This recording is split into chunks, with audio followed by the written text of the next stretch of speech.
everyone, this is Marika and welcome back to another session of Community Health Nursing with me.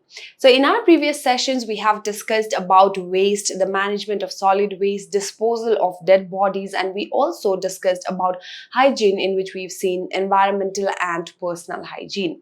In this session today, we are going to discuss about family structure.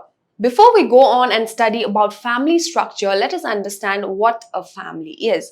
A family is a unit of individual in which people live together as a group. The members of the family live together as a unit. So why are we studying about family? What is the importance for us to understand about family?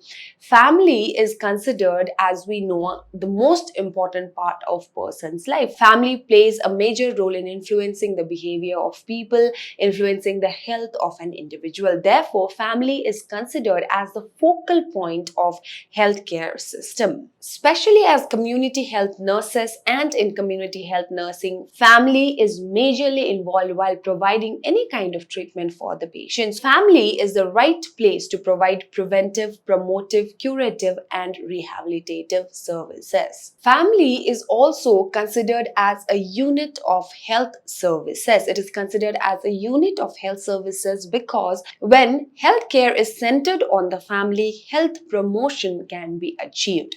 In order to achieve health promotion, in order to make sure that the health of the people in community is maintained, family should be the center for providing all kind of healthcare services. Moving on, let us discuss about family life cycle. Now, family, as we know, is a primary unit where members of the family stay together and also eat together. Family is a unit. It is a primary unit where all the members share some bond with one another, are biologically related with one another, and also they have a common place to stay in and also consume the same kind of food. The family cannot be considered as a static unit. The structure of the family undergoes changes. The family cannot be considered as a static unit, but it is a dynamic primary unit. Each life cycle has impact on the health, and the changes in the life cycle of the members in the family affects the family as well.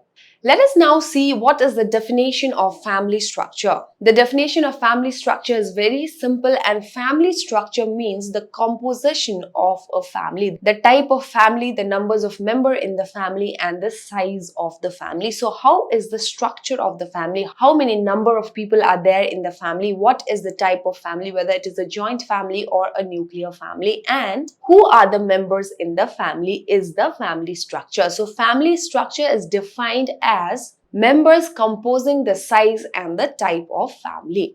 There's another definition of family structure which says that family structure can be defined as There is another definition of family structure which says that family structure can be defined as the articulation of the members which family is composed of. So what type of family it is, what is the size of the family, and who are the members in the family is the family structure. Every family structure is different. Our families do not have the same structure. That the number of the members that we have in our family differs from one person to another. The size of our family differs from one individual to another individual. So the family structure is different from one person to another. As an individual, from the time of our birth to the time of our death, we have different stages, and our life is divided into different stages. From the time of birth to the time the person is old, there are different changes that happens in the individual biologically, physiologically, and the life cycle of the individual moves on. Therefore, certain period of time is given a particular categories. There are different categories or the stages in our life as we move on in our life, as we grow old in our life. From the time of birth, there is newborn, there is neonate, there is an infant, there is a toddler, then a child, then adolescent, then adult, and finally elderly. As human beings, as we grow old, we are categorized into different categories, or we are given different stages with different names, from a newborn or a neonate to an infant, toddler, child, adult, and finally elderly. So there are 8 different stages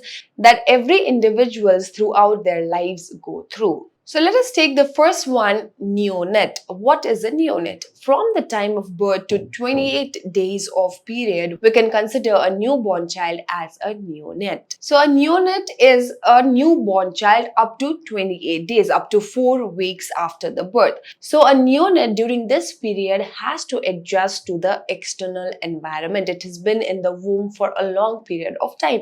There will be certain radical adjustment that a neonate must go through. For some neonates, adjustment can be easier, and for some it can also be difficult. So neonatal period is the first period or first life cycle of an individual, which is from the time of birth to 28 weeks. During this period, radical adjustment takes place in every neonate, where the neonates try to adjust to the external environment. Now, the adjustment can be easier for some neonates and it can be difficult for some neonates. The second phase we move on after the neonatal phase is the infant phase. The infant phase is from 0 to 1 year of age. Now, every child is not born at the same time. The development of the child, the delivery of the child differs from one individual to another individual. Some of the infants may be born prematurely while some may be born at the right time. Therefore, the physical and mental development infants go through differs from one infant to another infant. The third phase that we move on after infancy is the toddler phase. The toddler phase is for 2 to 3 years of age. The toddler tries to have autonomy, but during this period of time, there is a problem that is faced by the parents, which is called as temper tantrums, which must be dealt carefully by the parent. The next phase that we move on after the toddler phase is childhood. Childhood or the child phase is divided into two different categories, which includes the early childhood and the late childhood. Let us first see what is early childhood. The first one under childhood is early childhood. Under early childhood, the age group is 3 to 6 years old. During the early childhood, there are various emotional pattern changes that occurs in a child. The early childhood can even expand up to 8 years. So the late childhood starts from 9 to 12 years. And during this period of time, the children undergo very rapid development physically as well as mentally. Adolescence is the phase between the childhood and adulthood, and it is usually in between 10 to 19 years. During the period of adolescence, the child will undergo various developments, and it is one of the most important stage for laying the foundation for good health. The next stage that we move on is of adulthood. After the child has undergone adolescence, the child slowly starts to become an early adult or a young adult. Now, during the process of development, while the child changes from being a teenager to an adult, the individual has to undergo various changes, have to make various adjustments in life, and they may also have to adapt to new roles. During the period of adulthood itself, the person will also have to adjust to new roles that are added to one's life, such as being a spouse, parent, or a breadwinner of the family. The next one that we have is old age or elderly. Old age is considered as a period of declining, and in this phase, we have to understand that the person undergoes various different physiological as well as physical changes. During the process of aging or during the elderly period, the person undergoes the decline. The person's body will not function at its maximum. They will undergo various physiological as well as physical changes. And it does not only occur because the person suffers from any kind of disease, but also because of the aging process. Aging is a natural phenomena that causes changes in the body of the person. I hope you've understood the life cycle from the neonate to an elderly. How does the life cycle of an individual work? Now, let us see what are the types of family that are available. We already know the type of family that we have is majorly two, which is nuclear and joint family. The first type we have is a nuclear family. A nuclear family is a very small family which consists of a husband, a wife, and their children. And usually in a nuclear family, the husband is the head of the family. The next one that we have is a joint family. Joint family is a big family where husband, wife, their children stays with other blood relatives of the husband. In joint family, we see grandfather, grandmothers, uncle, aunties, and their children as well. So joint family is a big family where blood relatives stay together under a same roof, whereas in a nuclear family, it is a small family with just a husband, wife, and their children. Let us move on and see the role of family in health and disease. The very first role of family member is care during pregnancy. So we all know how important phase is pregnancy and how much care must be taken of the mother in order to deliver a normal baby. Therefore, during the antenatal, intranatal as well as postnatal period, the care must be provided to pregnant women, and it is the role of the family, it is the responsibility of the family to provide care to pregnant women. The second one is care of diseased or injured. So in a family, if somebody is injured, if somebody is suffering from any kind of disease, then it is the responsibility of the family members to take care of the diseased or the sick person. The next important role of a family member, the responsibility of a family member, is to take care of elderly people in the families. During elderly period, the person undergoes many changes physically and physiologically. Therefore, they need support, they need care from other members in the family, and it is the responsibility of the family members to take care of the elderly people in the house. Another important role of a family member is reduction in the antisocial behavior. So many members in the family may be antisocial. They might not like to socialize, they might not like to go out,